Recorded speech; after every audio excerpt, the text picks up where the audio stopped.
Hi, everyone. Welcome to another episode of Truth Works. I am here solo again because Patty's still recovering. Get better, Patty. We love you. But I have an amazing guest here with me today. And I'm going to let her tell a lot of her story, but I'll give a brief introduction. Her name is Kweilin Ellingrud, and she is a senior partner at McKinsey. I'm sure y'all have heard of that company before. And she is also their director of McKinsey Global Institute, right? And it's called MGI for short. But that's where she does all this research and leads training on the future of work around gender, racial equity, productivity, sustainability, and inclusive growth. So welcome to the show. We're so excited to have you. There's obviously way more to your story. You have an amazing book that I want everybody to know about. So tell us your story. How did this all start? I want to know everything. Wonderful. Thank you for welcoming me. I'm thrilled to be here. Yes. The story of the book really started 12 years ago, and I'd been doing a lot of research on gender equality really around the world and looking at the relationship between women in the workplace and how they were progressing, or in some cases not progressing, and how that was related to societal progress on gender equality topics. So I was looking globally. My colleague Lorena Yee, who is a co-author with me, was looking very much at that same question in the United States across kind of corporate Fortune 500 companies. And my other colleague and co-author, Maria del Mar Martinez, was focusing on that problem in Europe, and she's based in Madrid. And so we were all researching this over the last 12 years or so. And as we put our heads together and as we've been sharing the insights from this research, we really felt like every time we would tell the story or the actions that people could take, it was new news. And if women don't know the data, the insights, if we can't peer around the corner to understand the pivotal moments, the pitfalls we might encounter across a career, it's really hard for us to make the best decisions for ourselves. And so we wanted to make it easier to access, kind of distill this 200-page reports into something accessible, meaningful, and then we also combined it with stories of success. So we interviewed over 50 women around the world, different industries, functions, of course, geographies, and combined those success stories with the data to make it a bit more memorable in terms of what are the ways to overcome these barriers, these broken rungs in a corporate landscape. Yeah, thank you. Because, we need to send, look, Patty and I talk about women, equality a lot on the show, probably because we're women, and have experienced all of these things. But, first of all, we didn't mention the title of the book. So let's do that. Tell us the title of the book. The Broken Rung. The Broken Rung, which I love that title.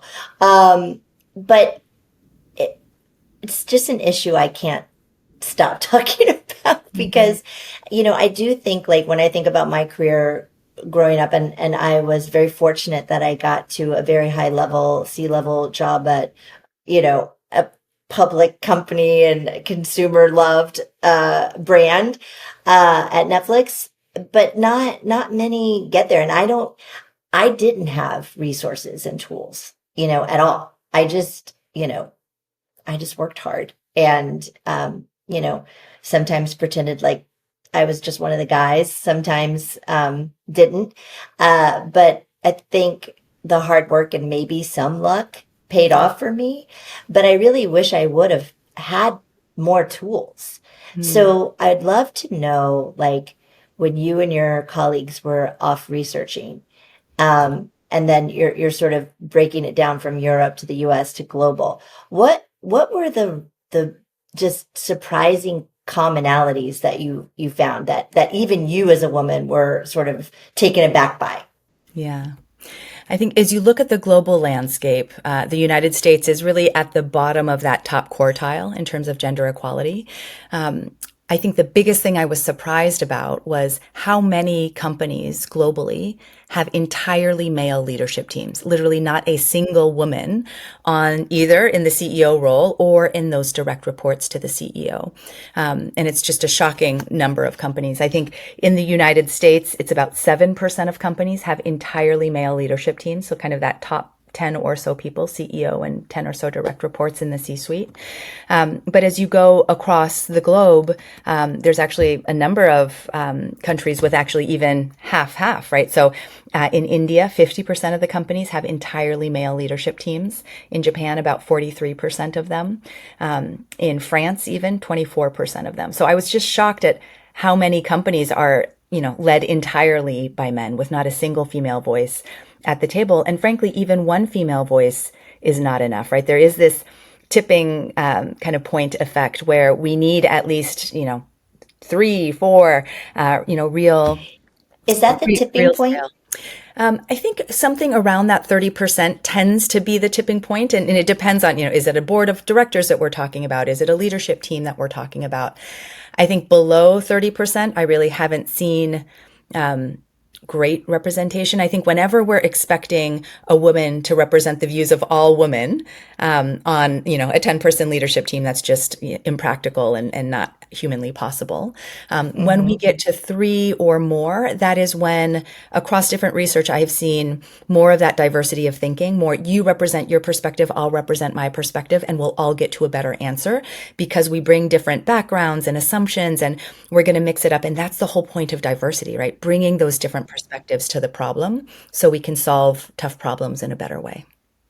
Yeah, no, I mean, I've often been the only woman in the room on a leadership team. And I remember when I at Netflix, I was the only woman C-level for, I don't know, a bit of time. And then we hired another woman who was our chief communications officer.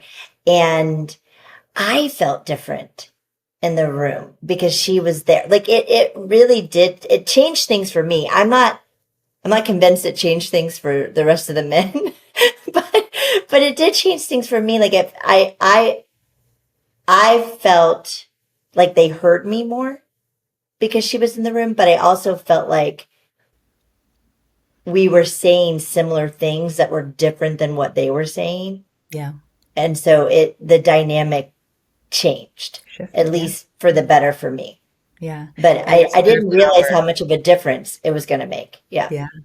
And I think there's power in that allyship and partly a shared perspective and kind of patterns that everybody can start to see of, it's not just one person thinking this. This is probably a broader pattern and maybe we're missing something there. Yeah. And then adding women into these top level roles. Mm-hmm.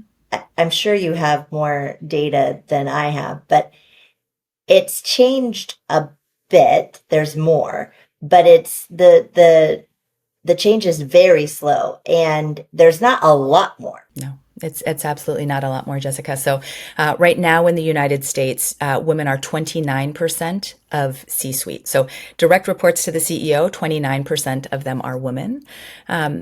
And even that belies a bit of the balance of power, because as you described in your CHRO role at Netflix, Chief Communications Officer, women are much more likely to be the head of a support function, which is a critical role, but we also need women to be playing heads of big business units, right? Leading big P&Ls, because for Fortune 500 CEOs, when they're promoted from within, every year between 99 and 100% of them are promoted from either running the biggest P&L or the second biggest P&L or that COO role kind of cutting across everything.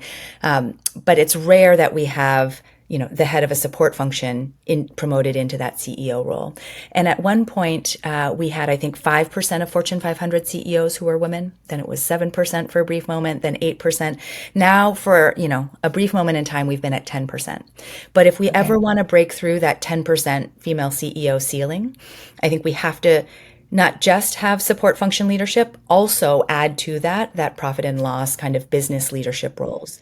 Interestingly, at one point in time, we had more CEOs named John than we had all female CEOs put together. No, I know it sounds like a joke, but it's not. And then I'm laughing because I totally believe that. Then at another point, we had more CEOs named Michael than all female CEOs put together. Now we're past that point, right? Because we're at the 10%. But it's still a long road because still I think female CEOs are viewed as the anomaly, right? It's a Hail Mary. The business is really struggling. Let's put a woman in there. What do we have to lose? It's been going poorly anyway. It's only happening once. She can't mess it up even more, Yeah. Exactly. It's only upwards from here. But then I think it's only happened once when a female CEO has replaced another female CEO, right? Since the beginning of time, we've had male CEOs replacing male CEOs, and then, occasionally a one-off. But we Hmm. just have to shift that pattern. Yeah, when I'm thinking about CEO transitions that I know about, like it is like if a woman's in the role, it always is a man that replaces it. That's true. Wow, this is just I don't know. Okay, so it just hurts my heart. But okay, so you do the research. You and your colleagues are writing this book, Yeah. and this is a great revelation. But is there any other like I don't know like things around women leaving the workforce or any other kind of ahas you had? Yeah. There's a lot of, I think, myth busting that we did together. One of those myths is exactly that, oh, women are voting with their feet. They don't want to stay in the workforce. They want to maybe take care of family at a higher rate. And in fact, no, women are just as ambitious. They want to be promoted at equal rates. They're not. Many of them are stagnating in roles, right? So if you talk to a vice president, male and female, who were just promoted, most likely the man has spent 4 years in the previous role and the woman might have spent 7 years in the previous role. So we're not leaving the workforce. We're leaving and staying at the same rates. And when we leave to take care of family at roughly the same rates as well as men. But we are stagnating in roles, right? We're missing these promotions, this initial broken rung, this promotion to manager. We're either missing it altogether or it's taking longer. And that, Jessica, is despite the fact that we're doing so well academically, right? Supposedly, all of our academics are supposed to prepare us for the entry into the job market. And women for the last 40 years in the United States have been outperforming men. Right now, we're 59% of college degrees. The majority of valedictorians, higher average GPAs, we're also the majority of master's degrees and PhDs. Academically, like we could not be doing better. And then all of a sudden, right, you've prepared your, whole academic career to get into the workforce. You get into the workforce and think about that talent pyramid, as you know well from your CHRO role days. 70% of people, of employees, are at that entry level. Many will not actually make it past that entry level in their entire careers, right? They might retire from that entry level. And so everybody has to go through this first broken rung, this first kind of broken manager promotion. And the numbers are that for every 100 men who are promoted at that first manager promotion, only 81 women are promoted. And if you break out that number by women of color, it's 89 white women, but it's only 65 black women and 65 Latina women and 54 black women. So it's much, much harder for women of color to get promoted. It's roughly half the rate, 54 black women versus 100 men. And that's that missed, delayed promotion initially that everybody has to get through. And that's, early days, right? That's typically before women are having children, right? Those kind of barriers are not yet kind of kicking in, at least for many. But we're really already falling behind despite having excelled academically. Well, why is that? Is it just systemic like processes and thinking, or is there a different reason? Yeah. There are some systemic challenges, and then there are some actions and decisions that we are also making that we have control to make differently should we want to. So we did a deep dive on the US pay gap, and the pay gap is for every dollar that men make, women make 27 cents less. And we can explain about 80% of that gap. Meaning 20% we can't explain. It's either bias, unconscious and conscious bias, but we can't quite capture it in the data. Of the 80%, though, it comes from two sources. 1/3 of the gap is different hours worked. So women have the majority of part-time jobs, minority of full-time jobs, and we're working fewer hours. So for every 10 years a man is spending in the workplace, women on average are spending 8.6 years. So we're missing kind of 1.4 years. And that's largely not a shock between maternity leaves, but also care leaves, right? We're taking care of parents, in-laws at higher rates also, kind of later in our careers typically. So there is a difference in terms of years of experience. That's 1/3 of the explainable gap. The 2/3, though, is different occupational choices that we are each making. So we often start off at very similar occupations, and over time, we may trade off for less competition. We may trade off for more flexibility. We may trade off for jobs that are more aligned with our personal values and what we're excited about. And that drives 2/3 of the pay gap. So if you do that knowingly, wonderful, right? But if you do that unknowingly or the job market is acting in biased ways, then that's the challenge that we want to address. Huh. And so how do you address that? We address that in the book by talking about what are the decisions we can each make knowingly Yeah. to make the best trade-offs for each of us, right? So if you want more flexibility, knowingly, go ahead and make that trade-off. But if you were making trade-offs unknowingly and maybe kind of getting a lower income salary, then let's talk about what you can do to maximize that income. So early on in your career, there's a number of decisions that we each make that really set us on the right trajectory, right? They kind of increase the slope of that income curve. The biggest thing you can do to maximize what we call experience capital, which is kind of the wisdom, the knowledge you learn on the job, and it's how you leap over that broken rung. The biggest thing you can do is pick the right company. And the right company has a few characteristics. In the data, number one, they invest in your learning and development, right? So they expect ongoing growth and they invest in that, whether digital learning or other types. Two, they support cross-functional rotations. So you're not going to start in a role in HR or finance or any other group and end there 35 years later. You might start in HR, go over to finance, go over to the business, right? But you're rotating and you're growing and learning skills from lots of different groups and different perspectives over time. And that stretches you and builds what we call experience capital.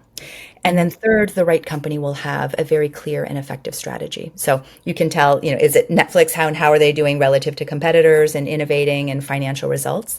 And all three of those things, learning and development, cross-functional rotations, and strategy effectiveness, you can tell outside in, right? You don't have to accept the offer and then find out a year or two later that you made the Yeah, wrong and you choice. can ask what they do in the interviews. Absolutely. Yeah, and I think of companies. I talk about my friend Donna Morris at Walmart all the time. But I mean, Walmart is a great example of this, where they hire people entry level in the stores. They become store managers. They go to corporate. Like they have a very very good program with and they have over 2 million associates around the world. It's like Incredible. a small country. Yes. Um, you know.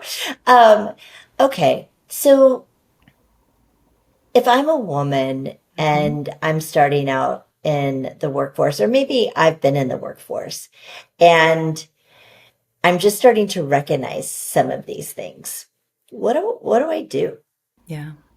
I would do a few. besides pick the right company? Yeah. Besides pick the right company, I think there's a And what if couple. I pick the wrong company? Yeah.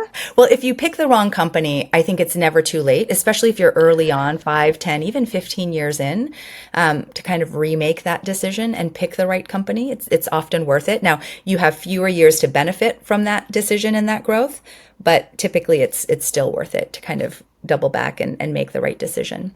But other things you can do, both early on and across a career, you can make big, bold moves. And in the book, we describe how do people jump jobs? When they switch jobs, what exactly happens? And we measured what we call skill distance. So when somebody takes a new job, kind of close to your heart, 25% of the new skills in the next job are not skills that they used in the previous job. So think about 25% new skills as kind of the average.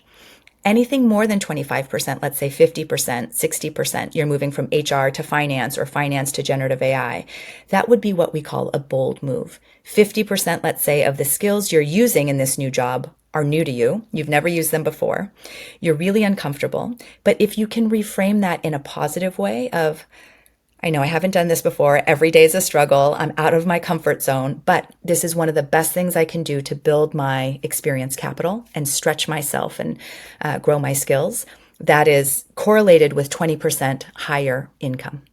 And interestingly, in the research, women and men make roughly the same number of bold moves across a career.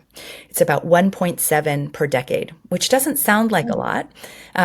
But it makes sense. They're kind of tiring the way I Because you're described them. you're in a role, yeah, for a bit of time, and then you make a Yeah, bold move. Yeah, okay, that exactly. makes And then you sense. got to build the skills, cement them, make sure that they're kind of second nature before you build on that kind of foundation to take on your next bold move or jump. So But we make the same amount of bold moves as men. women make the same number of bold moves as men on average, but when women make bold moves, we're much more likely to stay at the same income quintile or decrease in income quintile. Men are much more likely to increase in income quintile. So when they jump and they jump boldly, it's, they're reaching for a big role, a big salary. When women jump, they may jump to something very, very different, like teaching into sales or, but they are more likely to decrease. And maybe it's, they're optimizing or trading off for flexibility or other things. But the data says that we will more likely or more frequently than men decrease our income. Isn't that just shitty? But okay, so I've always thought about it as another, and I don't know whether you came across this in your research, but I always thought some of this, like especially with bold moves or career changes, a lot of it might have to do with advocating for oneself. Like I think, like I always feel like men are like, yeah, you need to pay me, whatever, what about, and women are like, oh, I'll just, whatever you think is good, that's fine. Did that come up in the research? It does. And it comes up in one of our chapters around bias. And there's lots of different Mm. types of bias, right? There's external bias. When you see me, what do you think? When I tell you I have 3 children, what do you think? But also, what have I internalized about the notions of women and family and women in career? And how I think about those concepts actually is very predictive of whether I would hire an equally skilled and talented woman as a man. And so there's lots of bias in hiring, as you know well, in promotions and even performance conversations. And so that's a challenge. But it's a combination of both external bias and what people are kind of judging in performance evaluations, but also internal bias. Do I feel ready, right? Am I reaching for that role? Am I asking for that bigger salary? And it was interesting in negotiations, when women are negotiating on behalf of their team or their family or someone else, they negotiate equally effectively, frankly, if not more, right? But when we're negotiating on our own behalf, we don't do it as frequently. And when we do, we're about 3 times more likely to be perceived as selfish, pushy, bossy. And so part of it is what we advocate. And then the other part of it is how are we perceived both by men and women in terms of what we're actually negotiating for or advocating for. Yeah, I've been in that situation because there were, I sort of was like most of the time in my career, like, okay, I'm just gonna take, I'm gonna take what I get. I'm not gonna really push. And then there was a time that I did push, and and I ended up getting most of what I wanted, but I could tell that the person I was pushing it with, which was my boss at the time, who was a man, was not happy with me, Yeah. right? Like he was like annoyed. And, and then after that, I don't think I did it again. Mm, You yeah. know what I mean? Yeah. It didn't feel great for you either, right? Even though you achieved part of what you wanted to accomplish. Yeah. And I mean, like it was never brought up again or anything like that. But, it was just, I was trying to be bold and do what I advise people to do for themselves all the time.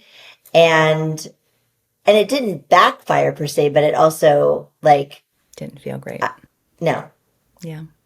And no. Jessica, it's interesting. We see that a lot in the data around motherhood. So around the world, Mm. this is one of the most persistent global things that pops up in the data. If you compare a woman with children to a woman without children, women with children are less likely to get the job, less likely to get promoted, less likely to get paid more.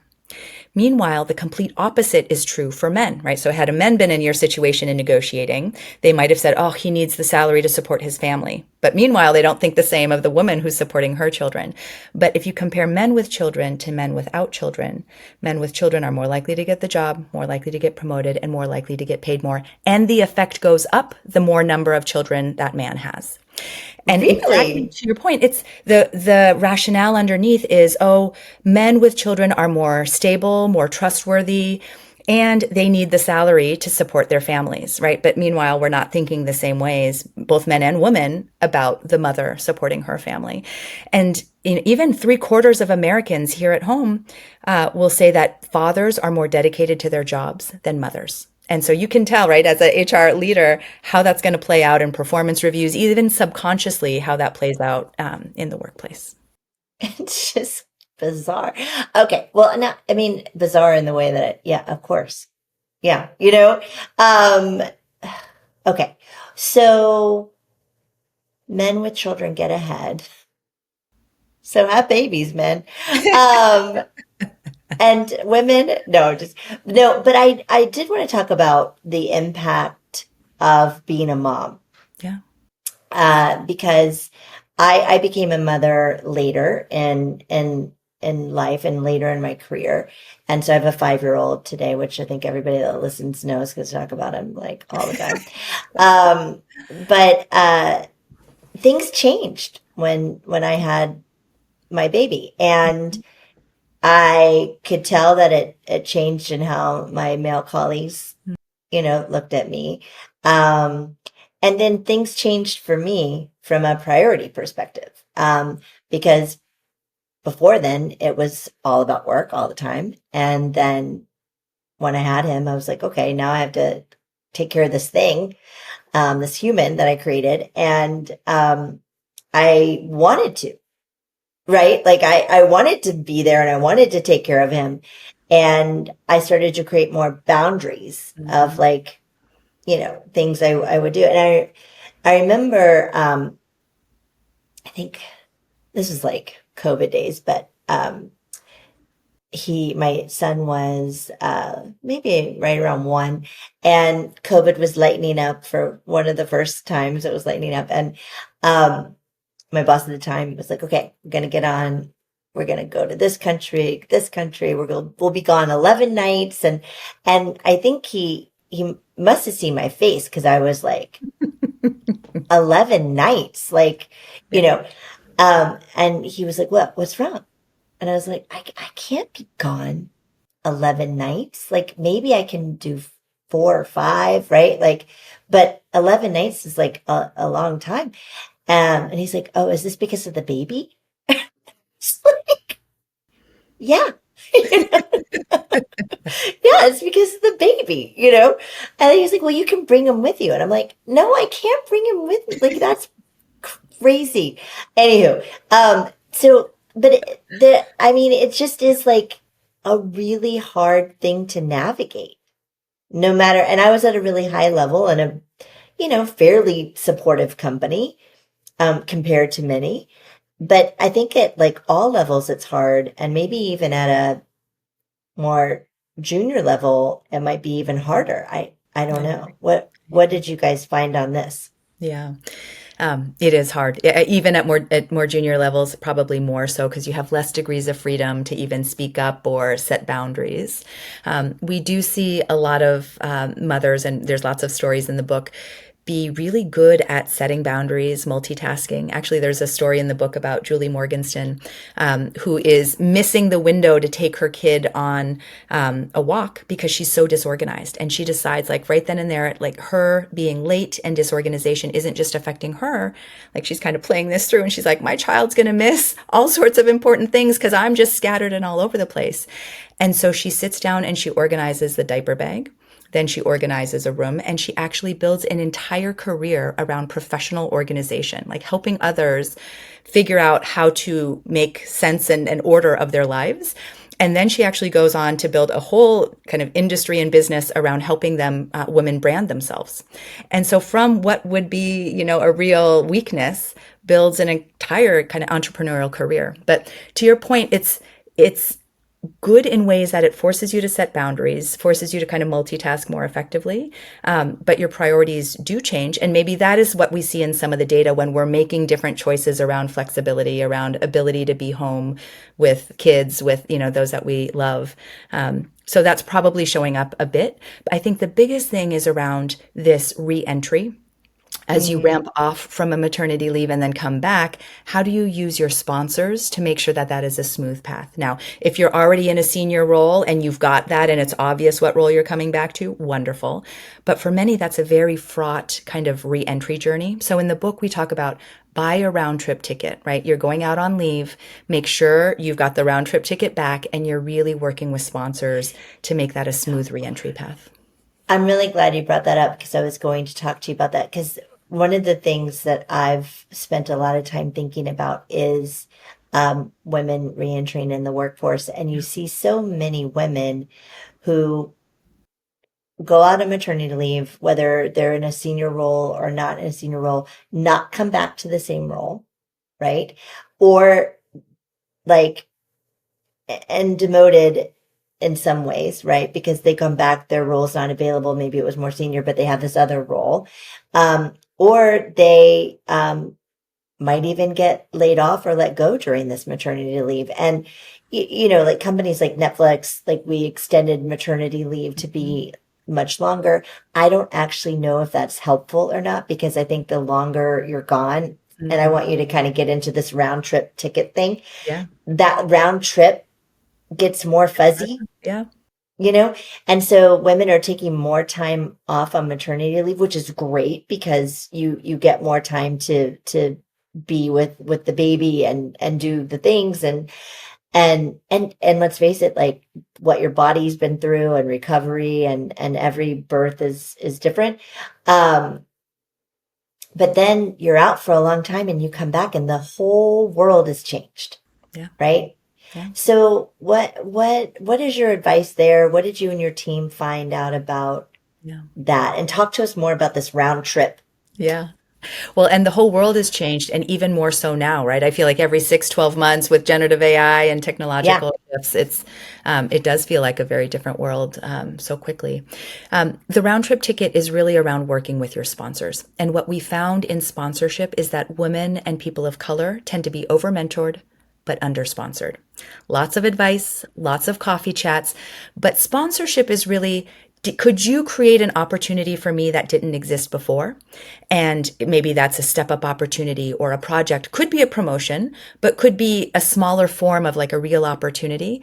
And that does not happen as much for women and people of color. And so how do you work with, could be one sponsor, could be two sponsors. Most people don't have that many sponsors, How but do to you get create a that sponsor? opportunity. How do you It get a comes sponsor? Like, or how do typically. you know, like, whether you're just you have a mentor or if you have a Yeah. sponsor? Yeah, you'll know if it's a sponsor, I think. But how you get a sponsor is usually it's a mentor first, right? You might have met, they might have given you some advice. Usually to try, to graduate into a sponsorship relationship, you have to really have worked together. They have to see you in action. They have to truly believe in your potential more so than others to kind of invest that kind of time and energy. I would say for their part, sponsors can only sponsor so many people, probably on one Hmm. hand or two hands if they're really good at it. And usually a really great sponsor will be thinking on a daily, weekly basis, right? How is Jessica doing? How can I help her? Like, let's just catch up. What's going well? What can I help with? And in key moments, creating opportunities for you. Maybe that's because they're in the room when people performance conversations are happening and they can kind of speak up for you or suggest your name for an opportunity that's coming up. But sponsorship, you can feel it. Some people ask formally, like, would you be willing to be my sponsor? And many people, I would say most people more assume it and kind of talk about it. So they might say, Jessica, as my sponsor, I'd love to hear your thoughts on this trajectory, this moment in my trajectory. Like, what do I need to be thinking about? And so hopefully if you're not my sponsor and I've just said that, right, you would react to that and I'd have some sense of it. So maybe more of the assumptive close, but you'll And get a good and sense, I think, from the relationship. that's super helpful. And then should you be specific with your sponsor about what you want and what you need? I think that is so important. And Jessica, I think men on average, this is not research based, but what I've observed in kind of my own sponsorship of people is that men are really good at sharing where they want to go. So they might say, hey, this role over here in this other part of the organization, that's where I want to be in whatever timeline, could be 3 to 5 years. And they tell 20 people about it. So everybody knows that's where they want to go. Meanwhile, women, incredibly talented women, will put their head down and work their butts off and hope that somebody notices. And they won't say, "Hey, I want to go for that role over there. Help me. What are the skills I need to build?" And there's a beautiful story in the book about this woman in Google Spain, and she wants her boss's job of leading all of Google Spain when he retires in 2, 3 years. And she sits down with him and says, number one, what are the skills you think I need to build to be ready for your role? And number two, who are the people I need to get to know so they see me in action and have confidence that I can play that role when the time comes.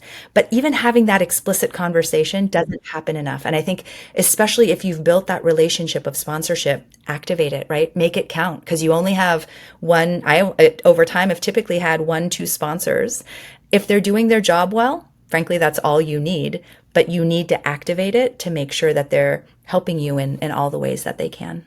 hmm So if you're a woman and you're going out on maternity leave or you're out on maternity leave, what's your advice to them and sort of this contracting this round trip? And should they try to stay in touch more? Should they? I don't know. I was not when I was on maternity leave. I wasn't really on maternity leave. Um, I was still kind of working, not as much, but I had a big job. I couldn't just like check out. Um, and I did it. I wasn't working like full on, but there were things I had to do. So, but I always kind of felt bad about that, Mm. Yeah, yeah, I can so understand. I don't know. What's your advice Yeah. to women? I think on this round trip ticket, I wouldn't necessarily stay in touch frequently if you can avoid it, because then you don't get a proper leave and a real disconnect. But Yeah, perhaps don't do what I did. a month or two before you're coming back, catching up with your sponsors, giving them a sense of what you're planning, right? Because also your plans may change. And so just, yes, I'm, planning to come back in September. Here's what I'm looking for. Or if you already know the role that you're going back to, right? Just kind of catching up on things, planning ahead so that it's a smooth reentry there. But I think connecting 1 or 2 months in advance of that reentry is helpful. And maybe that's just a half day on a Friday in the office or whatever that might look like. It's also an opportunity to change things up. So there might be either a role that you didn't like, and this is kind of a natural exit and a switch to something else. There may be parts of the role that, might be better transitioned at this moment. So think about the kind of silver linings and the opportunity, as well as certainly there are challenges and reentry. But I think those can be navigated if you've got the right sponsorship network. What's your thought on the right amount of leave time? And obviously, every situation Mhm. is different, but Yeah.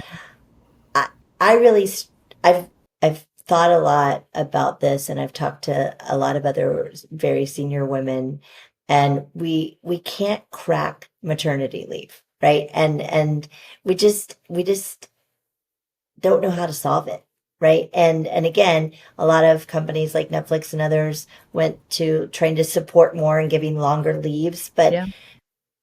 that didn't actually help. It helped the women for sure have more time, but it Yeah. didn't help with their career, And retention. Yeah. right? Yeah. And in fact, maybe hurt their career Yeah. more Yeah. because they were out for, like, if you're out of your job 6 or 8 months, It's hard. that's a long time. Yeah.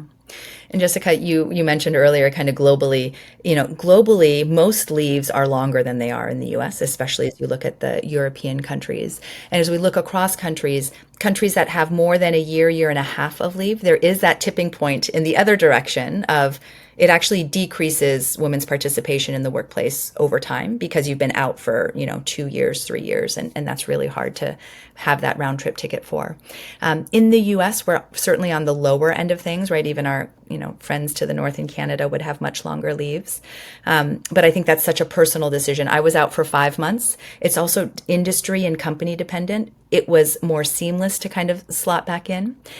I'll share two examples of policies that I think can help. One, when we actually increased our paternity leave length and more men were taking that regularly, it was actually a huge boost to our mothers taking maternity leave because everybody got better at on ramps and off ramps. And even subconsciously, when you were staffing a woman to a team, no longer were you thinking, oh, might she go out on leave? The man, and frankly, less visibly, might also go out on leave and for just along a time or close to it. And so we got better at on ramps across the board. We also have innovated, or I've seen some innovations around kind of on ramping that round trip ticket and what's the support around the woman as they come back. I'll share the example at McKinsey. We actually halved our high performer attrition through a program that kind of financially supported women to find in-town situations so they didn't have to travel 11 nights or even four. But also coaches, outside coaches, internal coaches and buddies of other mothers who had recently gone through it and other kind of support programs. And so that helped us actually I would say pretty dramatically decrease our attrition there. But it's an ongoing challenge of how do we support it at this critical moment and make it worth it to rebuild inside when you could also go outside and start a new job, right? And I think that's always the comparison or the trade-offs that people are evaluating. Yeah. What I love about the book that you all wrote is that it is so accessible and practical. Like these are just, I don't know, I just wish I would have had this when I was like, young in my career, but I did it. Because I mean, I still things turned out great for me, but I am like, well, just imagine if I would have thought about it that way. Like, that could have been so helpful. We are running out of time, and I could talk to you for probably 10 days, 11 nights. And but we always like to leave our listeners with like a little nugget of something. And what I'd like for you to maybe leave our listeners is one nugget for the women and one nugget for the men. Mm, love it. Um, Okay. the nugget for the woman would be take charge of your career, right? Peer around the corner of what are the pitfalls you might have to overcome and just understand the data and help yourself kind of navigate that path well, but kind of take charge of your career because nobody else is going to take charge in quite that same way and advocate for you. That's For the so true. men, it would be a great ally, right? Be a great ally is not just reacting to negative situations, but proactively creating positive ones, right? Sponsor a woman, sponsor people who don't look like you, and be just a proactive ally, whether that's in a meeting, when you see something, in a performance conversation, when there's an opportunity to suggest somebody who might not be an obvious candidate for a role, be an active ally. I love it. I love it. Okay. Will you join me in a career confession? I'd love to. Okay. Here's the context. I look at my leadership team and realize most of the promotions are going to the same types of people. I know there's real talent in the organization that isn't being recognized, but I often don't see it until those people get frustrated and leave. Mm. So here's the question. What's one practical step leaders can take to uncover and support overlooked talent early before they walk out the door? That's a good question. It's a fabulous question. And I would say a couple things. I think organizations can implement sponsorship efforts. We were talking about the importance of sponsorship and networking. But sponsorship, I've seen one organization, the CEO sponsored 5 diverse leaders at that C suite. And they weren't just women, right? Diversity of all shapes and sizes.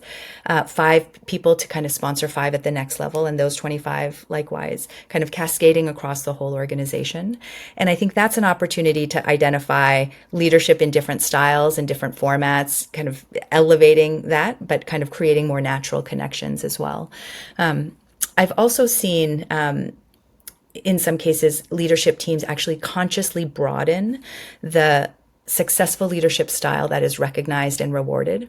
And for example, Mark Zuckerberg, contentious or not, as the Meta CEO, he actually posted a picture of him feeding his daughter a bottle and said, most important meeting of the day. And he took a paternity leave. That is role modeling in a different way. Or you might Yeah. have leaders who are more introverted or have a very different style and just share and showcase some of their leadership styles so that we're broadening the very narrow kind of lens of what successful leadership looks like at this company. And I think that makes more people feel heard, like they can kind of rise to the top over time, and just recognized in their different styles. Yeah, no, I love that. That's great advice. The sponsorship is something that we really thought about and did at Netflix, and really thinking about succession and like that, next generation, and not mandating, but requiring in many ways that pool of talent be diverse at every level, right?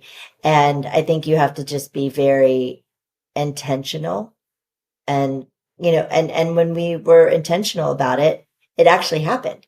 When we weren't intentional about it, it didn't happen. So I think, if you're a leader at this company, um just bringing in that like train of thought and making sure that that's where you're starting, not where you're stopping, but that's okay. Let's start here, and let's be really intentional about this. And I do think widening our view of what a leader is very important, because leaders come in so many shapes and sizes, and it's not just the loud person.